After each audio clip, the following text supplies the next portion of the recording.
do I know, what I do in my life, what kind of food I eat is irrelevant. You know, it's the focus now, and believe me, if people were really passionate, they wouldn't need to be told this.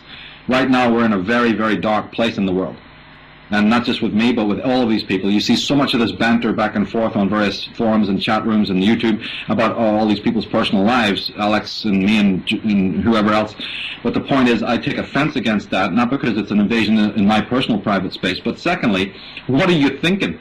You know, what has that person got time to wonder about, you know, what, that I'm wearing a leather jacket, or, you know, who I might be hanging out with, or, you know, whatever it might be, or I'm smoking a cigarette. You know, is that where your concern is? When I am sitting there, going to my wit's end to put out information that is absolutely radical in this world. See, it tells me where that person's focus is, that they get time to chew bubblegum over that, but they're not even making a single comment or interest in the actual work, the deep meat of the material of what we're talking about. And that, I don't have time for people like that. But even more than that, you know, it's just I don't think my life is very interesting to people, so I, you know, don't go into it. What I would say is that I do believe that people should study meditation, study what system works for them, really research these subjects. They're very interesting, and then come to their own conclusions about what works for them. Absolutely. I think they should be absolutely studying all of these different things with an open mind to find out what works for them, you know. But see, here's another reason. If I say, yes, I do, then people gormlessly go, well, if he does it, I'm going to try it. See, so now I'm a dictator. Now I'm an authority that just because Michael meditates, or Michael's into Buddhism, you know, Michael's into this, they rush off, and, you know, this is the way the world is. I'm sorry, it happens. And if I say, no, I'm not into that, then they drop it, when in fact it might be a very good thing for them. Everybody's waiting for Big Daddy, the authority figure, to say, here's what I do in my life. Our world is full of this nonsense. And then we want to do the same thing. The Shiba mentality at work again. Yes, exactly. And I'm not into that at all, you know. I'm not into that at all. It's really something I personally despise in life when I see it myself. Not to mention, that's not to say I don't have my heroes, I do. But when it becomes very overt, where people are literally copying, you know, this is the whole Oprah Winfrey scenario we're into. You know, I'm not into that. I'm into making people free in their minds to be able to go and say, who am I? Okay, Michael, because we like to run a balanced show, where we don't want to dictate to people. Another comment has come in, which I'm going to just read out anyway, and you can comment on it. But it just says, come on lads, these guys, Ike, Maxwell, Tsarion, are all NWO agents. How come all videos exposing them are being removed from the net? And then there's another question following that. Are you referring to Chris White? And so they say yes, and Chris White is a religious zealot. So I don't know if you have any comments on that one. He's coming on the show, by the way, Chris White. Okay. Just in case, if you look at the radio schedule, actually see Chris White is coming on the show. Okie dokie. Right. Okay. That's down the line. I say Michael probably has heard of Chris White anyway. Well, I have, of course, and I know that he's one of many people. When John Coleman, one of the greatest conspiracy authors, was ever asked, who has he, because remember he was ex-MI5, he's a person who came up against very, very senior opposition, extremely high level, higher level than you can imagine. But when he was asked about who his real opponents were, he mentioned only two groups: Christian right-wing fanatics like Chris White, not Chris White specifically in Coleman's case, but that kind of creature, and the homosexual group. Wow. Elite homosexual, you know, groups who are this cabal that run the rock and run the rap. And again, if people aren't familiar with all of this, of how powerful the homosexual networks are in the world, along with this extreme right-wing Christian fundamental group, these people are the ones who will attack and fight us. So they're either used by the Illuminati themselves or other more sinister groups to come after and try to debunk and try to, you know, misconstrue, mostly importantly. And then I'm not against it, because I say, look, everyone should have the freedom to say what they want. So it's where I draw the line is that they, of course, always try to get into your personal life and make personal, you know, comments and stabs in the dark. And if they can't throw stones, you know, they'll throw sand in your eyes. These, again, are that group that I told you about earlier that stand in the way of true revelation. And because what they don't mess with me. I don't mind what they do. They have no effect on me. But what they do have an effect on is those good people who might be trying to come to my work or trying to understand what is going on, and then they get all lost in this confusion, you see. So it doesn't affect me directly, but it affects good people. It makes their job a lot harder. But again, you know, this is what you have to deal with. If I was to compare the rubbish that they think they're doing towards me than what I've had in my personal life, it doesn't even show up, so they might as well waste their time. The opposition I've had from other sources far exceeds what they think they're ever doing to me. And in fact, they actually assist me in many ways. They look like chumps and I look fantastic. You know, the more rubbish they throw at me, the better I look, so keep it coming. So obviously you're following your path, and these people who step on your way, I mean, at the end of the day, they're only going to end up looking like fools. But well, it's more than that, obviously. When they accuse you of being a Mason or a Rosicrucian or a Templar, or what was they were saying, I work for the New World Order. I mean, I don't even really actually know even what that means. What is a New World Order agent exactly?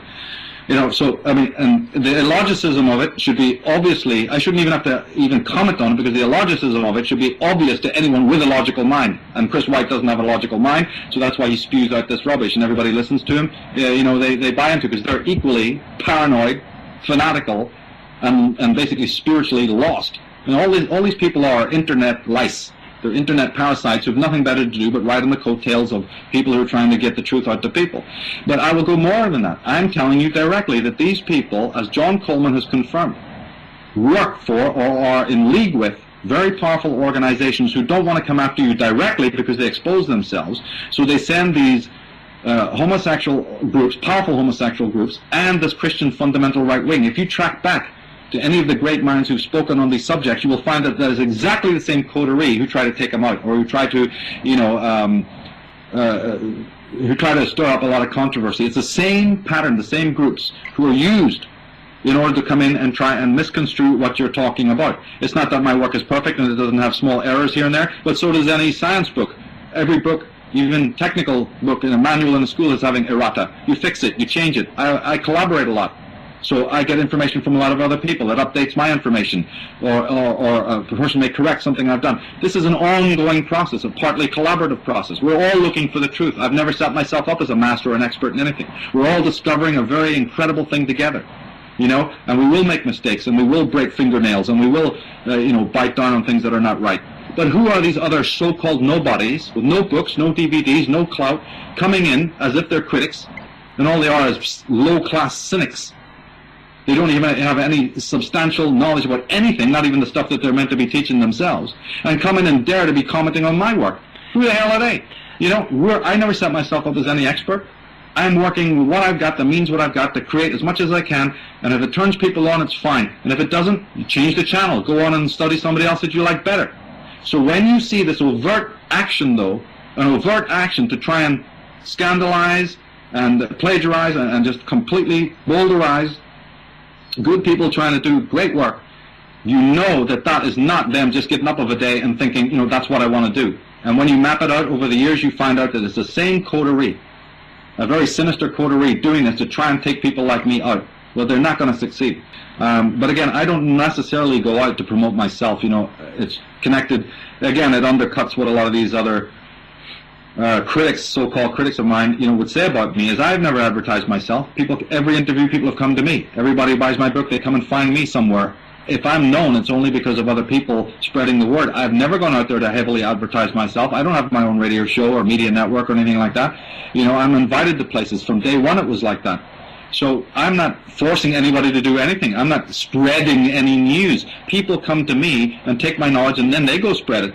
So how do my critics say, he's out there spreading this Luciferian whatever? I'm not spreading anything. I didn't even know that a single copy of any of my books or DVDs would sell. If they did, well, that's not out of my control, and it's a good thing. Should I be, should I be ashamed about that? Absolutely not. If I'm admired by people who love my work and it's shining light on the meaning of their lives, who the hell is somebody else to come along and debunk that and say that that's a bad thing? You know, it's ridiculous. I'm not out there doing anything. And I can tell you again, as I've told many people, I belong to no associations. I belong to no cults. I despise all secret societies. My whole life has been dedicated to exposing secret societies. So like you said earlier on about the logic of debunking the reptilians, show me the evidence. Doesn't the same formula apply? If you're going to say that Michael Tsarion is a spreader of such and such and such and he's working for the system, please show me your evidence. And when I say evidence, I don't mean wild ad hominem attacks on my person, or just because I happen to live within 3 miles of the Rosicrucian Center in San Jose, I must be a Rosicrucian, along with the other 500,000 people who also live within 2 miles of that location, and this is what we're talking about. So, you know, that doesn't add up to any logical person. Show me the evidence. They can't show the evidence. Just because my mother knew some people in the so-called New Age movement, that makes me a New Age guru. and so on and so on and so on and so on and so on and It so goes on. on, doesn't it?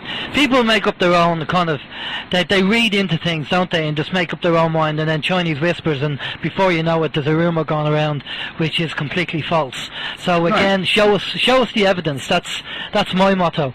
Well, what it does is it's going to separate the sheep from the goats, because what will happen then is, again, I say, let them have the freedom to say what they want. But then what happens is the person who believes it and sucks it all in, I prefer that they have nothing to do with my work. I'm not interested in changing their ways. If they want to remain Christian, let them remain Christian. I'm not after them. I am a scholar who points out inconsistencies in the Bible and in all religions, and show the background. If you're into it, you're into it. But I'm not against a person believing in Jesus. I'm not in any way telling person, nor have I ever said, okay, that somebody should not believe in Muhammad, or somebody should not personally believe in the Christ. I've never ever said that. But what I have always targeted is the institutions of religion that I believe are part of this, matrix of mind control. That's all I've said. Instead of joining hands and saying, Michael, great work, you're right, and you certainly haven't got in my personal faith. You're not in the way of my personal faith. In fact, you've even endorsed that on so many times. You've said that you're not interfering with the private beliefs of private people. I've said that from the stage. I've said it on interviews, and said it all over the place. Instead of admiring a person for being like that, they're going to try and tear you down. Well, that shows who they are. That's the sheep mentality, the conformist attitude.